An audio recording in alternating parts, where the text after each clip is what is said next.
본 이유가 바로 이겁니다. 우리가 이 청년부가 인원이 많다 보니까 잘못이 아니에요, 잘못. 생각하는 차이가 있을 뿐이지 내가 이 사람이 싫거나 미워서 하는 행동이 아니고 이 싫은 그 표현이 아닌데 내가 받아들일 때는, 내 관점에서 받아들일 때는 이 사람이 나를 좀 이상하게 생각하나? 이 사람이 왜 이렇게 나한테 말하지? 좀 이런 것 때문에 오해가 가끔씩 생기는 것 같습니다. 자, 마치 여기 그 응사였죠. 저도 이 유튜브를 통해서 봤는데 그 남자, 여자의 생각이 다른 것처럼 우리가 자라온 환경이 다르기 때문에 이 생각하는 방향도 다릅니다. 그래서 만약에 우리 청년부에서 거의 이런 일이 없지만 만약에 이렇게 지내다가 다른 사람한테 이 상처를 받았다거나 아니면 뭔가 오해가 생겼다면 내가 미워서가 아니라, 따라합시다. 자라온 환경이 다르기 때문에, 자, 각 개성이 다르기 때문에 그 문제지 감정적인 문제는 아니라는 것입니다. 자, 다들 성인들이니까 다 쉽게 알 것 같아요. 자, 이 내용은 잠깐 접어두고 우리 말씀으로 들어갑시다. 제가 오늘 가족찬양제 심사위원이라고 얘기를 들어가지고 좀 이렇게 타이트하게 진행해야 될 것 같습니다. 자, 오늘 읽은 본문 구절 여호수아서 1장 1절에서 9절까지 내용은, 자, 2절을 보면 하나님 명령의 그 대전제입니다. 그래서 이 하나님께서 뭐라고 명령하셨냐면, 모세가 죽었다. 이제 여호수아 너는 모든 백성과 더불어 일어나 요단 건너가서 이스라엘 자손에게 주는 그 땅으로 가라. 이 전체적인 명령입니다. 자, 3절부터 5절까지가 어떤 내용이냐면 이 하나님 편에서 이 백성들에게 어떻게 할 것인지 약속하는 내용이 3절에서 5절까지의 내용이고, 6절에서 9절까지는 하나님의 약속을 들은 백성들이 어떻게 살아가야 할지, 어떻게 행해야 될지 그 자세에 대해서 나오는 것이 바로 6절에서 9절까지입니다. 자, 그렇다면 이 구성적인 면은 2절에 하나님의 명령이 있고 3절부터 5절까지가 하나님께서 행하시는 부분이고 6절부터 9절까지가 인간이 행하는 부분이다. 자, 그렇다면 이걸 갖다 염두에 두고 우리 한번 그 여호수아의 입장을 한번 생각해 봅시다. 자, 이 모세는 그 하나님의 음성을 직접 들었던 사람이죠. 그 시내 산에서 하나님과 대면하였던 유일한 사람. 장로들도 못 올라가고 다 못 올라가는데 모세 혼자 올라가서 40일 동안 먹지 않고 마시지 않고 자지 않고, 이 신명기 우리가 읽었을 때 공식적으로 40일 금식한 게 3차례입니다. 이 성경에 기록된 그 40일 금식만 해도. 자, 그렇다면 이 하나님과의 그 교제 가운데 인간의 한계를 넘어선 것만 3번이나 있었고, 이 모든 사람들이 모세는 최고의 영웅이다. 자, 노예 생활에서 해방시킨 하나님의 그 종으로서 이 지금까지도 이 영웅시 되고 있는 사람이 바로 이 모세라는 존재입니다. 이 모세가 죽고 이 여호수아가 모세의 후계자가 되었을 때 이 여호수아의 마음은 과연 어땠을까? 야, 이제부터 내가 대장이다, 이런 느낌이었을까요? 아마도 굉장히 부담이 되었을 겁니다. 자, 이 모세가 너무나도 지나치게 뛰어난 지도자였기 때문에 이 모세의 바로 뒤에 그 후계자로 이 백성의 지도자가 된다는 건 굉장히 부담스러운 일일 것입니다. 마치 전에 우리 찬양대회 할 때 아제순이, 그렇죠, 바로 직전에 너무 화려한 그 1등한 팀 뒤에 아제순이 했을 때 그 느낌, 굉장히 부담되는 그런 느낌이었을 것입니다. 자, 그리고 이제 여호수아는 단순한 여행길이 아니라 가나안 땅에 들어가서 정복 전쟁을 치러야 되는 입장입니다. 즉, 안으로는 모세의 그늘이 너무나도 컸고 밖으로는 너무나 강한 적들이 많은 상황. 또 이 명칭을 봐도 모세나 여호수아나 여호와의 종이라고 불렀습니다. 그래서 이 표현들을 보면 계속 여호와의 종, 여호와의 종, 여호와의 종이 나오는데, 히브리어 성경을 보면 모세를 말할 때 종하고 여호수아를 말할 때 종하고 단어가 다릅니다. 이 모세는 그 에베드 아도나이라고 해서 종이라는 명칭을 에베드라는 단어를 썼는데, 이 에베드라는 단어는 어떤 단어냐면 노예나 종을 가리키기보다는 왕의 신하, 즉 그 절대적인 권력자 바로 밑에서 내가 봉사하면서 이 사람의 권위를 행할 수 있을 만한 자리에 있는 사람들, 즉 귀족과도 같은 그런 종을 표현할 때 에베드라는 단어를 씁니다. 그래서 이 모세를 여호와의 종이라고 하지만 이 종은 어떤 종이냐면 하나님의 권위 같은 그것을 위임받을 만한 종으로 여겼던 게 바로 모세라는 존재이고, 이 여호수아를 표현할 때, 여호수아를 여호와의 종으로 표현할 때 종이라는 단어는 어떤 단어를 썼냐면 메사레트라는 단어를 썼습니다. 자, 이 메사레트라는 단어는 어떤 단어냐면 동자나 시종 말할 때, 마치 이 양반이 지나가면 옆에서 이 등을 들고 가거나 가마를 지고 가는 이 시종 같은 역할을 할 때 이 메사레트라는 단어를 씁니다. 자, 그래서 이 모세 같은 경우는 에베드 하면서 굉장히 귀족 같은 그 권위를 인정할 만한 단어를 썼는데, 똑같은 백성의 지도자인데 똑같은 종이라고 하는데 여호수아 보고는 시종이라고 이 사람들이 불렀다는 것입니다. 자, 그렇다면 우리가 이 여호수아를 생각해 볼 때 여호수아가 후계자가 되었을 때의 나이가 한 몇 살 정도 되었을까?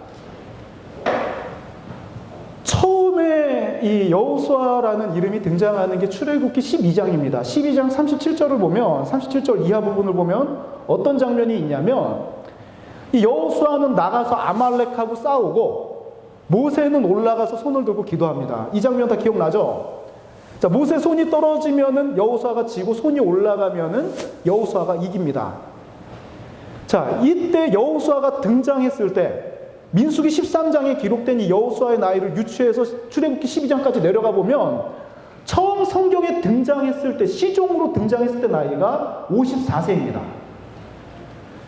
이 54세 때부터 들었던 명칭이 이 시종이라는 명칭을 듣고, 모세가 너무나도 대단하다 보니까 가나안 정탐꾼, 가데스 바네아에서 이 가나안 정탐꾼으로 갔을 때 나이가 55세고, 자, 그 이후에 모세가 80세 때 지도자가 돼서 120세 때 죽고 후계자가 되었을 때 여호수아의 나이는 94세입니다. 그렇다면 나이로 봤을 때도 제2세대, 출애굽 2세대들이 가나안 정복을 하러 들어갔을 때 최연장자 내지는 랭킹 1% 안에 드는 그런 사람인데도 사람들이 뭐라고 부르냐면 시종으로 불렀다는 것입니다. 자, 이 여호수아 입장에서 가만히 그 사람을 생각해 보면, 어떻게 보면 열등감에 빠질 수밖에 없었던 상황.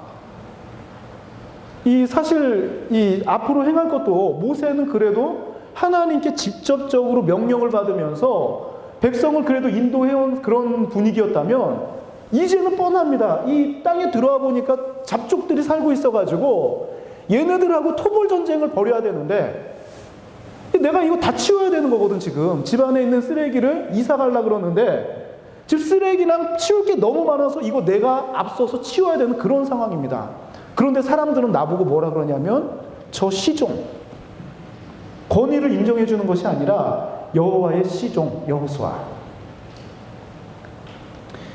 이 여호수아가 이런 세상적인 환경, 열등감을 느낄 수밖에 없었던 이런 명칭을 들으면서 여기에 이 사실을 의식하였다면 여호수아는 이 사명을 감당할 수가 없습니다.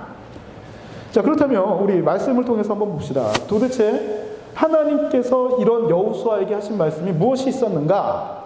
우리 3절부터 5절까지 같이 한번 읽어봅시다. 시작. 내가 모세에게 말한 바와 같이 너희 발바닥으로 밟는 곳은 모두 내가 너희에게 주었노니 곧 광야와 이 레바논에서부터 큰 강, 곧 유브라데 강까지 해쪽 속에 온 땅과 또 해지는 쪽 대해까지 너희의 영토가 되리라. 내 평생에 너를 능히 대적할 자가 없으리니 내가 모세와 함께 있었던 것 같이 너와 함께 있을 것임이니라. 내가 너를 떠나지 아니하며 버리지 아니하리니. 여기까지가 바로 하나님께서 행하시는 부분.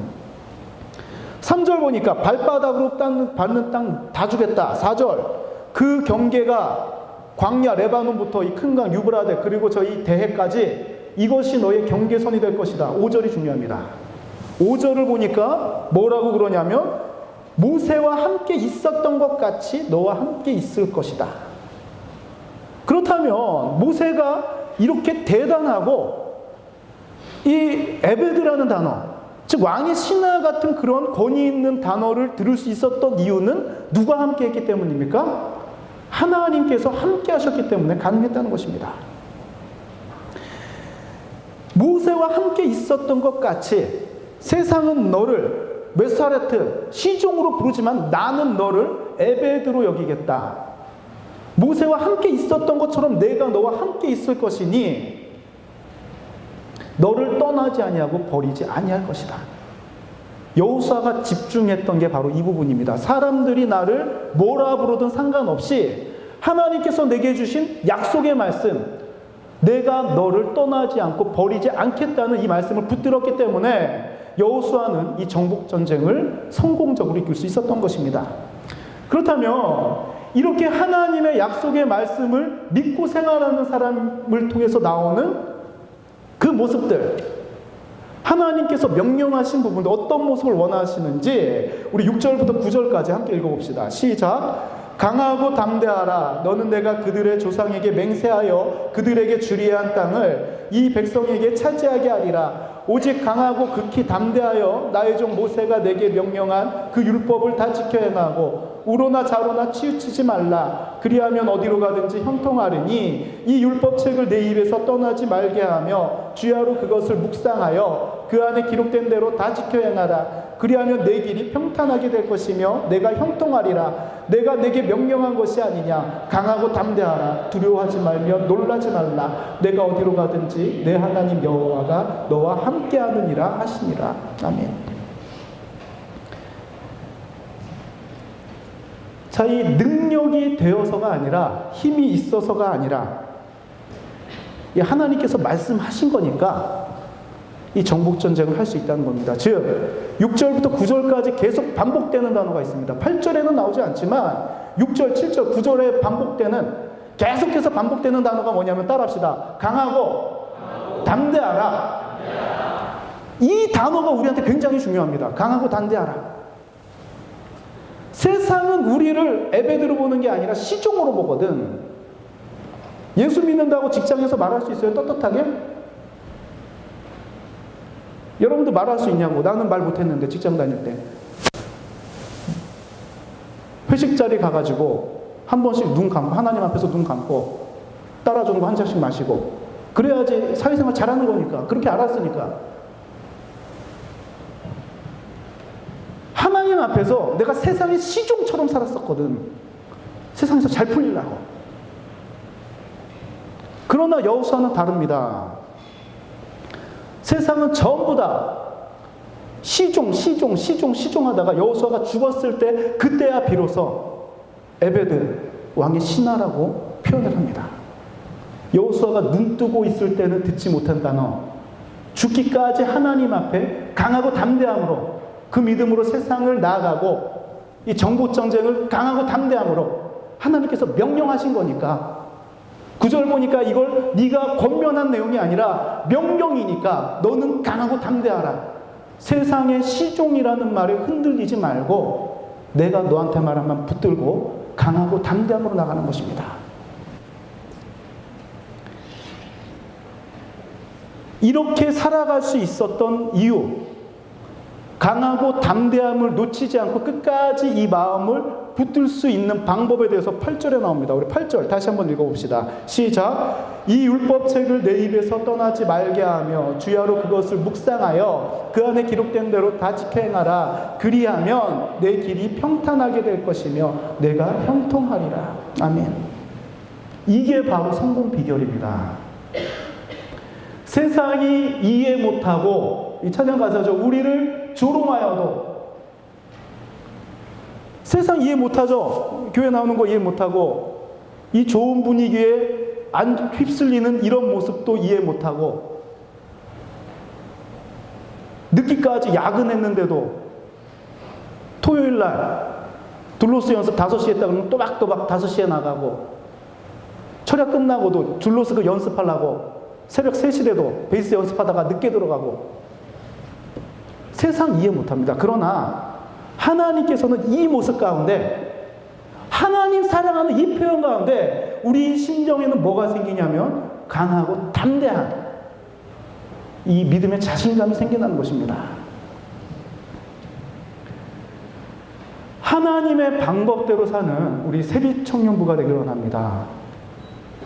세상 사람들의 말에 귀 기울이지 마십시오. 그리고 물론 우리가 이 세상을 헤쳐나가기 위해서라면 세상도 알아야지. 어떻게 살아야 되고 무엇에 내가 이 열정을 쏟아야 될지 그것도 읽을 수 있어야 되지만, 이 내가 열정 쏟고 이 내 시간을 보내는 것이 하나님 앞에서 신하인 존재가 아니라 시종같이 만들어버리는 거라면 차라리 세상에서 시종 소리 듣고 하나님 앞에서 신하 소리 듣는 게 더 낫습니다. 믿음의 능력, 복음의 능력, 강하고 담대하게 하나님 말씀에 집중할 때 나옵니다. 확실한 하나님의 말씀 붙잡고 확실한 믿음으로 이 세상이 나아갈 때에 마치 여호수아가 이 가나안 정복 전쟁을 승리로 마무리하였던 것처럼 우리의 영적 전쟁에서 우리도 승리의 삶을 살 수 있으리라 확신합니다.